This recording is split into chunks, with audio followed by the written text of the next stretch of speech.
Russia और पाकिस्तान के बीच में एक एग्रीमेंट हुआ है। धीरे धीरे रशिया और पाकिस्तान के बीच में थोड़ी सी बॉनहोमी गर्माहट बढ़ रही है। रिश्ते उनके भी मजबूत हो रहे हैं और चाइना उसकी एक इम्पॉर्टेंट कड़ी है, इसमें तो कोई शक वाली बात नहीं है। कोरिया ने अपनी न्यूक्लियर फैक्ट्री दुनिया के सामने शोकेस की है, जहां पर किम जोंग उन ने कहा है कि अगले 5 सालों के अंदर एटम बम की संख्या बढ़ाकर 2.5 गुना कर दी जाए, मिसाइलों की संख्या बढ़ाकर 2.5 गुना कर दी जाए, 2.5 टाइम्स। अभी 60 एटम बम उसके पास हैं। ये आज ही सिप्री की रिपोर्ट आई है जो हमें पता लगा है। स्ट्रेटेजिकली पाकिस्तान और रशिया धीरे धीरे थोड़े से नजदीक आ रहे हैं और भारत के लिए थोड़ी सी चिंता की बात हो जाती है, क्योंकि अभी तक तो रशिया भारत। अस्सलामुअलैकुम दोस्तों, आप देख रहे हैं वी रिएक्शन। दोस्तों, रूस और पाकिस्तान के दरमियान होने वाले दफ़ाई मुआहदों से भारतीय दफ़ाई हलकों में एक किस्म की बेचैनी सी पैदा हो गई है। दिनेश केवाड़िया की तरफ से मोदी को खबरदार किया गया कि कल तक रूस हमारा स्टिचिज पार्टनर हुआ करता था। आज मोदी इस नाकाम खारजा पॉलिसी की वजह से अमेरिका और मगरबी ममालिक के करीब होने जाने से रूस भारत से दूर होता दिखाई दे रहा है और पाकिस्तान के करीब से करीब तर हो रहा है। अगर आप चैनल पर नए हैं तो चैनल को सब्सक्राइब करें। अगर आप हम टिकटॉक को देख रहे हैं और हमें आप एग्रीमेंट हुआ है। क्या क्या एग्रीमेंट हुए हैं साहब? रशिया और पाकिस्तान के बीच में बनहोमी यानी कि गर्माहट थोड़ी बढ़ रही है। काफी मुद्दे हैं।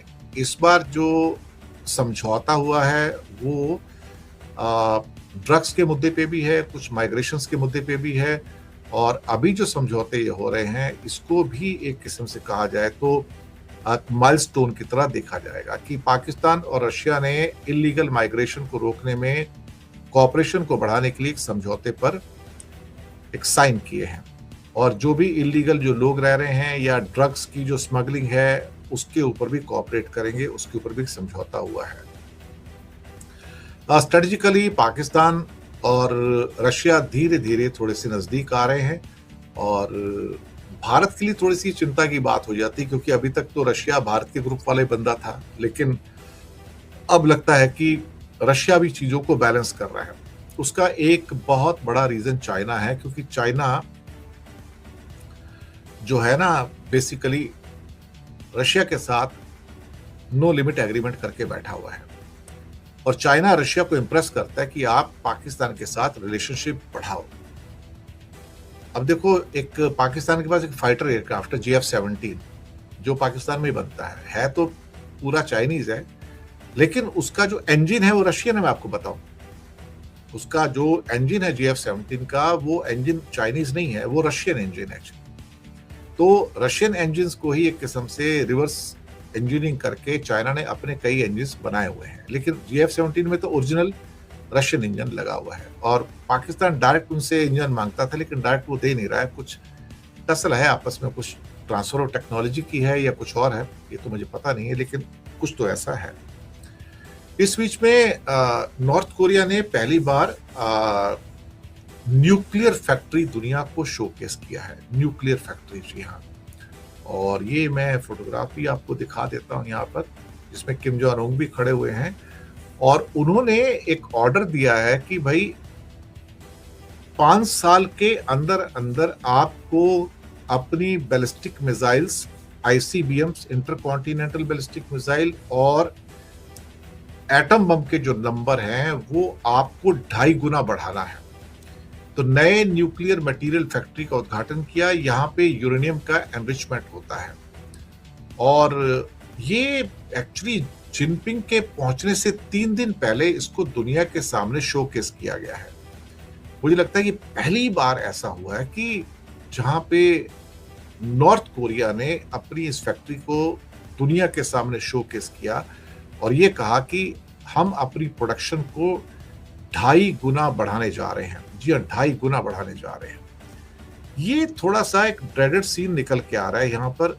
ड्रेडेड इसलिए निकल के आ रहा है क्योंकि जो अभी सिप्री की रिपोर्ट आई है, जो कि स्टॉकहोम की इंटरनेशनल पीस रिसर्च इंस्टीट्यूट की रिपोर्ट है, वो ये कहती है कि पिछले 1 साल के अंदर नॉर्थ कोरिया ने अपने एटम बम की संख्या में इजाफा किया है, 50 से 60 हो गए हैं।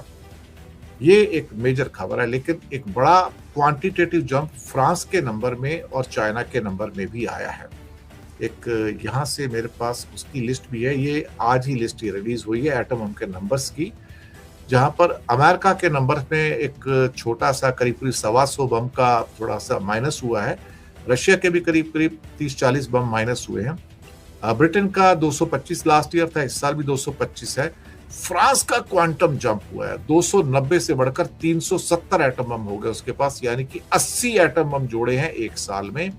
चाइना का 600 से बढ़कर 620 हुआ है, लेकिन चाइना का टारगेट, स्टेटेड टारगेट ही 1000 का है 2030 का, और 1500 एटम बम का टारगेट है 2035 का। तो ये हो जाएगा 2026 के एंड तक ही 700 हो जाएंगे। इंडिया ने 10 का इजाफा किया, 180 से बढ़ के 190 एटम बम हो गए हैं। पाकिस्तान अभी 170 पे ही है। नॉर्थ कोरिया 50 से 60 पे आ गया है, और इजराइल का 90 चल रहा है टोटल मिला के, अभी तो 90 ही चल रहा है वहां पर। बात करते हैं पहले नेतन्याहू को क्या चाहिए भाई। अल्टीमेटली उसे जंग चाहिए, उसे लाशें चाहिए, उसे खून चाहिए। जब जब थोड़ा सा एक ट्रिगर पॉइंट आता है तो मुझे लगता है कि पता नहीं क्या होता है, फ्रॉड भी है, मक्कारी भी है, लेकिन ट्रंप उसकी एक टांग पीछे खींच लेता है और कहता है रुक जाओ। उसके बहुत सारे रीजंस हैं। नेतन्याहू जंग चाहते हैं, अमेरिका उसको रोक नहीं पाता है, लेकिन सवाल तो है ना बहुत सारे। इन सवालों के जवाब किसके पास है अल्टीमेटली?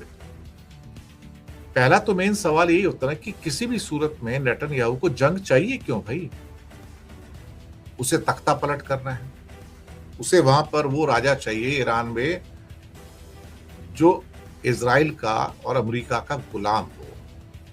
जी हाँ, उसे ऐसा बंदा चाहिए जो ये कहे कि ईरान लॉन्ग डिस्टेंस की मिसाइल बनाएगा ही नहीं, और साथ में जो मिसाइल मतलब जो इजराइल तक पहुंच ना सके, और अगर ऐसा करेगा तो उसको मैं पनिशमेंट दूंगा। ईरान अपने एक्सिस ऑफ रेजिस्टेंस के सभी प्रॉक्सी को खत्म करे। अब भाई ये तो क्या कहते हैं ना कि सपने देखने वाली बात है कि ईरान लॉन्ग डिस्टेंस की मिसाइलें ना बने ताकि उस तक ना अगर पहुंच आप पाए। पाकिस्तान पर भारतीय मीडिया का रिएक्शन देखना और सुनना चाहते हैं तो हमारे चैनल वी रिएक्शन को सब्सक्राइब करें और बेल आइकन को प्रेस करें ताकि नए आने वाली वीडियो का नोटिफिकेशन आपको मिल सके। इसके अलावा आप हमें टिकटॉक और फेसबुक पर भी फॉलो कर सकते हैं। नेक्स्ट वीडियो के लिए मिलते हैं। अल्लाह हाफिज़।